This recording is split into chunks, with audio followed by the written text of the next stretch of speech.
விநாயகர் சிலையை பதிக்க வேண்டும் கெஜ்ரிவால் சொல்கிறார். நாங்கள் வெற்றி பெற்று வந்தால் பரசுராமன் சிலையை உத்தரப்பிரதேசில் 3 முக்கிய நகரங்களில் நிறுவுவோம் என்று அகிலேஷ் சொல்கிறார். நாங்கள் ஹிந்துத்துவா கொள்கையை சேர்ந்தவர்கள் தான் என்று உத்தவ் தாக்கரே சொல்கிறார். பாபர் மஸ்ஜிதை இடிச்சது சரிதான் என்று മുസ്ലിം ലീഗ് சொல்கிறது. ഇവർക്കും ഉനക്ക് എന്ന വ്യത്യാസം? വിചിത്രമായ ഒരു വിധി പറഞ്ഞ ഇടത്ത് വഖഫ് ഭൂമിയിൽ അവിടെ ക്ഷേത്രം പണിയുകയും ആ ക്ഷേത്രത്തിൽ പ്രാണപ്രതിഷ്ഠ വോട്ടുപ്രതിഷ്ഠ നടത്തുകയും ചെയ്തത് നമ്മുടെ ഇന്ത്യയുടെ പ്രധാനമന്ത്രി നരേന്ദ്രമോദിയാണ്.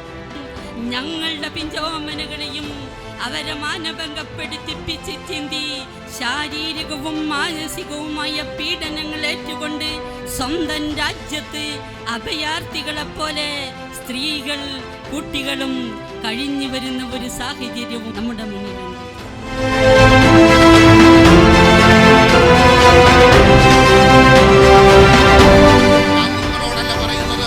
സമൂഹത്തോട് പറയണം, ഈ ആശയം നമ്മൾ പ്രചരിപ്പിക്കണം.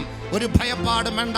ഇന്ത്യ രാജ്യത്തെ തകർക്കാൻ ഫാഷിസ്റ്റ് ആർത്തിരമ്പി വന്നാലും ഇന്ത്യ രാജ്യത്തിന്റെ 91% വരുന്ന ജനത ഭരണഘടന കൊണ്ട് അതിനെ അതിജീവിക്കുമെന്ന സത്യസന്ധമായ ആത്മവിശ്വാസത്തോടെ വേണം പിരിഞ്ഞു പോകാനും തുടർ പ്രവർത്തനം നടത്താനും.